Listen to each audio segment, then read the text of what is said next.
Bienvenue à la capsule 200 Vision 47. On est bien au 4269 Saint-Denis.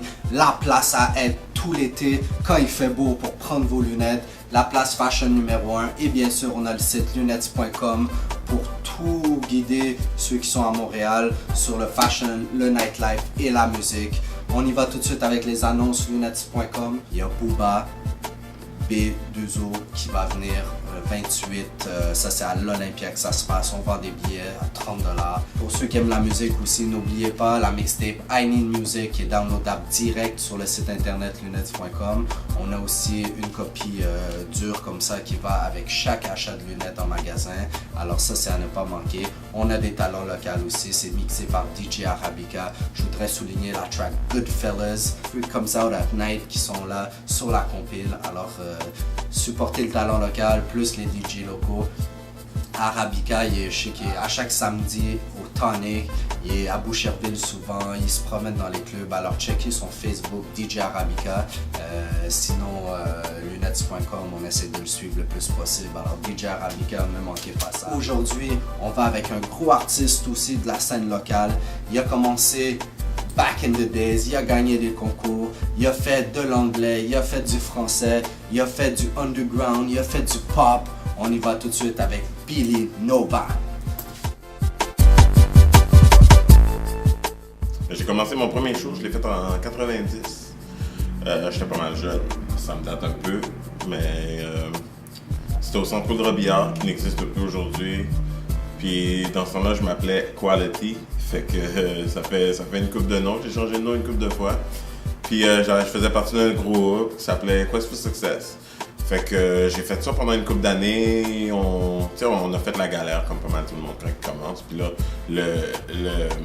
le hip-hop québécois était vraiment à son état embryonnaire. Là. Si c'est pas spermatozoïdal, là, parce que il n'y avait pas encore de scène. Il y avait qu'est-ce qu'il y avait dans ce temps-là? Je pense qu'il y avait un groupe qui s'appelait Rough and Easy qui faisait un peu de bruit, mais ça fait vraiment longtemps. Puis il y avait MC Solar, français. Le hip-hop commençait, le monde commençait à connaître ça. J'ai pris un break après une couple d'années. J'ai fait à peu près 5-6 ans sans rapper. Comme j'étais à l'école, j'ai passé à autre chose. Puis là, j'ai rencontré des gars avec qui j'ai formé mon nouveau groupe, celui qui est sûrement un peu plus connu, on s'appelait The Alliance. Puis ça, c'était en 97. Puis The Alliance, on a eu un bon buzz, on était backés par les gars de 514 dans le temps du Sona puis tout. Fait qu'on a fait les Swirl, les Cream, tous les gros raves dans le temps, tu sais, pas mal de bons shows. À l'ouverture du cinéma Paramount même, quand le cinéma est ouvert, on a performé dehors devant plein de monde. Puis après ça, à Alliance, on a comme... Tu sais, c'est quand tu es dans un groupe avec 7 personnes, là, c'est dur de faire de l'argent. Puis c'est dur aussi de choisir une direction. Tout le monde tire dans des directions différentes. Donc, ça l'a pas vraiment... À un moment donné, on a pris des chemins différents. Puis c'est là que je me suis ramassé à faire des back vocals pour BU The Knowledges. On a été 3 ans ensemble. Ensemble, on a gagné le premier Hip Hop Forever, catégorie anglais. Puis ça nous a amené en France, au Festival XXL de Bobigny. Puis c'était une super belle expérience. Tu sais, c'est le fun quand ta musique te permet d'aller voir du pays puis aller à plein de places. Puis moi et BU, on a arrêté de chanter ensemble en 2002. Tu sais, c'est sûr que moi j'étais à une place, j'étais comme dans l'ombre, tu sais. Pas que ça me dérangeait, mais moi j'avais hâte de prendre ma place dans le spotlight. Puis moi j'avais des affaires à faire, j'avais des affaires à dire. Fait qu'il fallait que je fasse mon bout tout seul aussi. Fait que là je suis parti en 2002, puis en 2003 j'ai sorti mon premier album. Puis c'est ça, mon intro. Là on est rendu en 2010, 3 albums plus tard, non 4 albums plus tard. Je suis en train je sors mon 4e album, 3e solo, bientôt, qui va s'appeler Ma Réalité. Je voulais pas commencer à faire du français puis de l'anglais. Je voulais pas rentrer dans le franglais. Je trouve qu'il y a du monde qui essaie ça puis ils se perdent un peu. Donc, je voulais que ça soit vraiment clair que Billy Nova, ma réalité, c'est en français. Je veux pas. Il y a personne qui va comme être là, ok, je comprends pas, il essaie de faire quoi. Puis je trouve que si tu essaies d'être des deux bords, des fois tu peux te perdre un peu. Fait que là, celui-là, il est vraiment français. Je me suis vraiment mis français à 100%. J'ai 2-3 anglicismes ici et là. Puis même dans les chansons, même dans les anglicismes, j'ai été vraiment mollo. J'ai été le plus intègre au français que je pouvais. C'est un bien mon gars, super chill. Comment c'est arrivé? Il est venu à Montréal faire un show. Fait que là, j'ai profité de l'occasion pour lui demander yo, c'est pour venir genre quelque chose sur mon album. Puis les acteurs sont faits. Mais malgré ça, man, j'ai fait mixer ce track en particulier par Ray Ray dans le temps. Puis je sais pas si c'est dans le mix ou dans le print, mais il y a eu comme un gros fuck. Puis mes vinyles, j'ai même quitté des vinyles, puis il fallait tout scraper aux poubelles parce qu'à un moment donné, ça sautait. C'était comme vraiment bizarre. Je sais pas si c'est dans le print ou si c'est dans le mix, je sais pas ce qui s'est passé. Puis c'est ça, mais tu sais, j'ai eu la chance de rencontrer Royce, puis c'était un super bon gars, puis j'ai on va parler un peu de son histoire avec Eminem et tout ça. C'est Notorious B.I.G., Eminem et Busta Rhymes. Biggie Smalls, il y avait un charisme et un delivery qu'il n'y a personne qui touche. Eminem, il spit des guts comme personne peut faire aussi. Lui, c'est du lyrical dismemberment, c'est tellement fou. Puis Busta Rhymes, c'est le meilleur show que j'ai vu à vie. Puis jusqu'à maintenant, parce que là, il est là depuis Leaders of the New School. Puis lui, il est vraiment là depuis le début, puis il est encore strong. Il n'a pas le choix de respecter ça. Donc, il me fait passer à moi. Le trois meilleurs films, c'est Bubble Boy. Je sais qu'il y a beaucoup de monde qui n'ont pas vu ce film-là. C'est comme l'histoire d'un gars, un petit garçon qui est tellement malade qu'il a une bulle en plastique autour de lui. Puis, pour pas qu'il pogne de bactéries ou quoi que ce soit, mais étant donné qu'il est confiné à sa bulle de plastique, mais sa mère fait son éducation, puis il dit pas mal n'importe quoi, qu'est-ce qu'elle veut, sa version des faits. Puis je vois, c'est une allégorie sur nous, le monde, comment que les médias et tout nous font croire qu'est-ce qu'ils veulent, puis qu'on tombe dans le panneau. Mon deuxième film préféré, c'est Pulp Fiction. Je pense pas que j'ai besoin d'écrire pourquoi. Je l'ai vu 13 fois au cinéma, tellement que je l'aimais, ce film-là. Puis mon troisième, c'est The Matrix. Je choisis saison 1.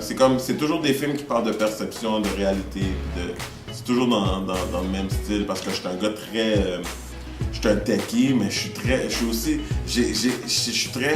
j'aime ça savoir qu'est-ce qui se passe. T'sais, j'aime ça être à l'écoute, puis de regarder qu'est-ce qui se passe, puis d'être conscient.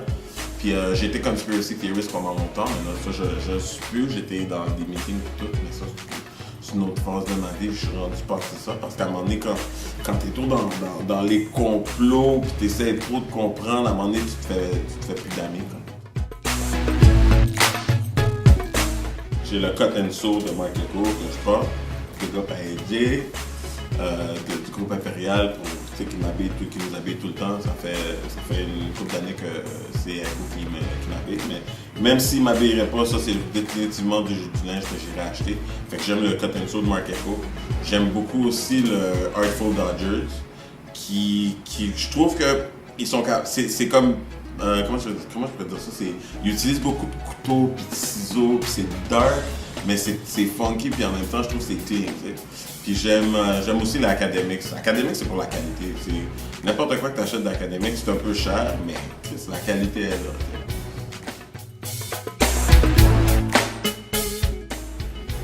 Je trouve que les artistes, maintenant, grâce à la technologie, les artistes sont un peu plus empowered. Moi, quand j'ai commencé, c'était comme dur de trouver un studio pour aller enregistrer un album. Maintenant, tu as juste besoin d'un ordinateur et d'un mic. Tu es capable d'enregistrer. Fait que le monde, ils ont plus tout à la portée des doigts. Puis maintenant, il y a le phénomène YouTube et tout. Fait que pour te faire connaître, c'est rendu beaucoup plus facile pour les artistes. Puis les artistes locaux, malheureusement, il faut que je le dise tout de suite, je suis pas vraiment au courant de la scène locale de Montréal. Je suis très occupé, je suis vraiment dans mes affaires. Mais par contre, il y a du monde aussi que ceux que je connais, il y en a que j'aime beaucoup, tu sais, Boss, puis Drama, puis Tikazo. Pour moi, Tikazo, c'est comme le Jay-Z de Montréal. Puis quand j'ai commencé à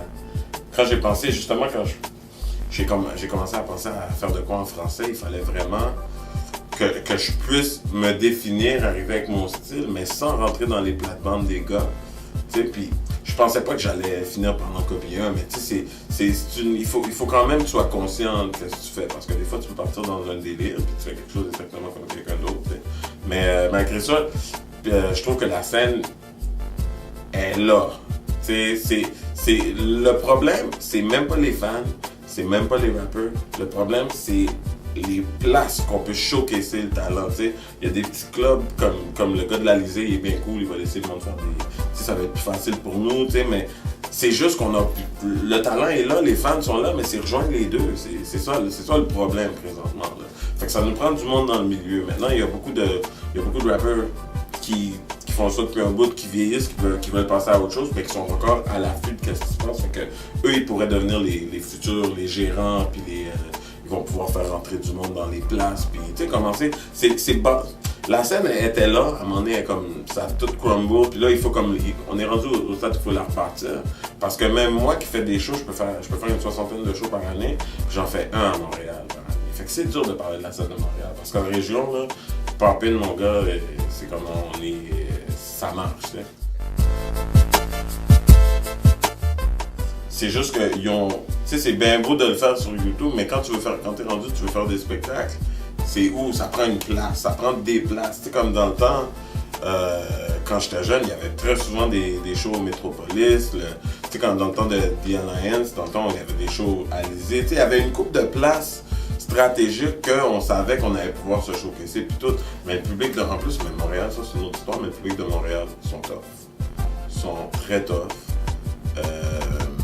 Fait que des fois c'est dur. C'est pour ça qu'il y a du monde qui vont prendre qui vont faire la stratégie aller blow up ailleurs puis revenir, parce que pour une raison quelconque, des fois, tu sais, c'est comme j'ai même fait une chanson qui s'appelle No Love sur mon deuxième album. Ça, des fois, tu sens que t'as pas le support de ton public. Tu es obligé de faire des trucs comme Camaro, puis partir en France, blow up en France pour revenir comme Corneille. Corneille, il était là, tout le monde le regardait comme si, ok, c'est rien. Il s'en va en France, il voit 1 million d'albums, il revient, c'est Corneille. Tu sais, même dans les médias, Corneille, avant qu'il parte, c'était le jeune, c'est le Québécois d'origine rwandaise. Puis quand il a blow up en France, c'était rendu le jeune Québécois, tu comprends? Tu sais, c'est vraiment la façon, même les médias en font vraiment partie, tu comprends? Fait que c'est ça. Moi, je pense que ce serait la responsabilité, c'est la responsabilité à tout le monde, tu sais, c'est la responsabilité de l'artiste de donner un produit de qualité. Puis c'est la responsabilité aux fans de donner l'opportunité à cet artiste-là de montrer qu'est-ce que c'est faire. Parce que lui, il est comme un genre de genius. Lui, c'est aux échecs, il est dans sa tête, puis il penche toujours 5 moves avant, tu sais. Fait que qu'est-ce qu'il fait? Il le fait bien.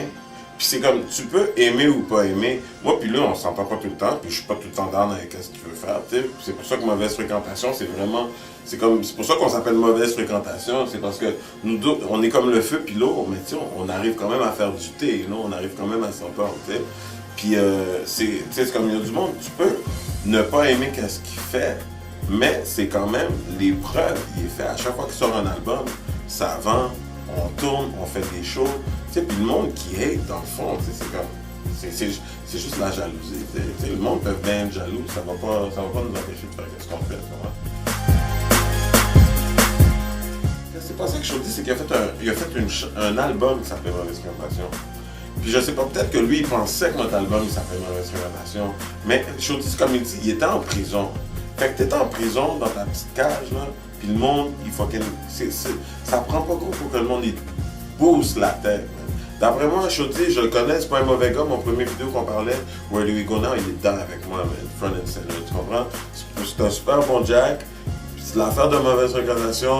Il était dans une mauvaise position. Tu sais, quand t'es dans une vieille place, là, c'est facile. Tu sais, la mèche, là, est de même. Tu sais, fait que c'est sûr, n'importe quoi qu'il a dit, n'importe quoi qu'il a fait, on y en veut pas, c'est correct. On s'en est même parlé parce que moi puis Serpat, quand on pensait à trouver un nom, quand on a dit mauvaise fréquentation, j'ai dit, mais tu sais, je dis, peut-être de quoi mauvaise fréquentation.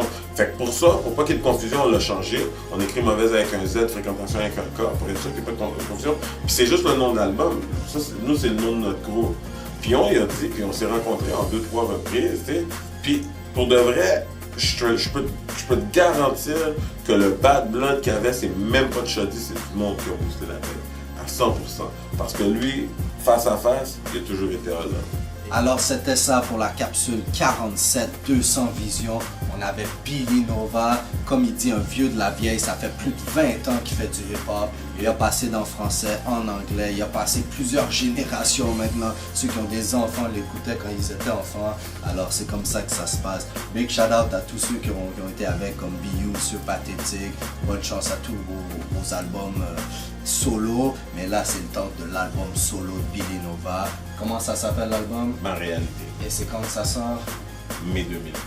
Alors, checkez la capsule en répétition. Son album aussi, allez l'acheter 2 fois. 2 fois. Et c'est comme ça qu'il faut. Ça va être sur HLM, DEP. Puis il va y avoir une vidéo qui va sortir aussi. On va sortir bientôt.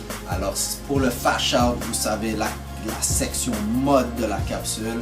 Alors, moi, j'y vais direct avec le t-shirt Sean John. Ça a été donné par la compagnie Sean John quand on a justement acheté les lunettes Sean John, la collection complète. Alors ne manquez pas la collection, c'est une belle collection. J'en ai justement une ici, Sean John. Ça c'est du hot nouveau shit là. Ça c'est le modèle 514 juste pour Montréal. Alors ça c'est du hot shit. Alors Tiger, un petit blazer pour qui commence à être un peu déchiré, mais à vrai dire, d'habitude, les blazers chic qui sont déchirés, je les jette, mais j'ai trouvé que ça faisait casual, au contraire, ça fait un style, et ouais, on dirait que ça fait partie du style, alors je vais même le garder comme ça. Un petit jeans, même chose, le jeans Levi's 514, ça c'est les modèles préférés, tout ça, pas trop skinny, tout est bon. Des nice Supra, ça, oubliez, ça c'est un autre niveau, là. Le coding de ce shoes-là, vous avez même pas ça à Montréal, là. Avec une petite ceinture Gucci. Puis Super, ça c'est les lunettes malades. Ça c'est en noirement bien sûr, mais fait à la main, disponible au magasin et dans le magasin en ligne. Alors regardez ça, la marque Super, S-U-P-E-R. On va avoir toute la collection. On a déjà plusieurs modèles, mais ça se vend très vite, très abordable. Alors ça c'est une marque à surpayer. Regardez Sean John et regardez Super. Ça c'est 2 grosses marques au magasin lunettes. Alors comment on swag un dimanche là? Ouais, ben, un petit dimanche en famille. Fait que j'ai mon petit B sur la tête. You know, represent Billy Nova. J'ai une petite veste en cuir de Academics. Puis le reste, c'est du cotton soul all the way. Cotton soul. Mes jeans, c'est du cotton soul. Mes souliers, c'est du cotton soul de Marc Echo. Alors toi, t'es sponsored justement par Cotton Soul. Ça paraît. Alors, yeah, checkez ça. Marc Echo. La ligne un peu plus habillée de Marc Echo. Yeah, Grown Ups. C'est ça. Alors, tu portes pas de skinny jeans encore. T'as pas cherché dans la mode. C'est ça à la maison, mes leggings aussi. J'ai aujourd'hui, je me suis dit. Alors, regardez la tournée cet été, regardez une vidéo, allez voter dans toutes les radios et dans toutes les musiques plus, tout ça. Alors, Billy Nova, thanks pour être là. L'album Ma réalité, je vais juste dire 2-3 affaires. Ma réalité qui sort au mois de mai, vous pouvez aller voir ma page MySpace, myspace.com/Billy Nova. Je vais avoir ma page Facebook. Billy Nova qui va sortir, qui ouvre demain. Je vais avoir mon site billynova.ca. Et c'est ça, venez checker, je vais avoir des shows, je vais être là cet été, checker sur mon MySpace, mon Facebook, je vais donner les dates et tout. Venez supporter le mouvement, puis n'oubliez pas d'acheter 2 albums. 2. Alors, je crois pas qu'il va rechanger de nom, maintenant c'est Billy Nova pour de bon. Et fan québécois, maintenant vous avez l'album en français qui arrive. Alors comme je disais tantôt, merci pour être passé à 200 visions, puis regardez toutes les autres capsules sur lenets.com. Blau.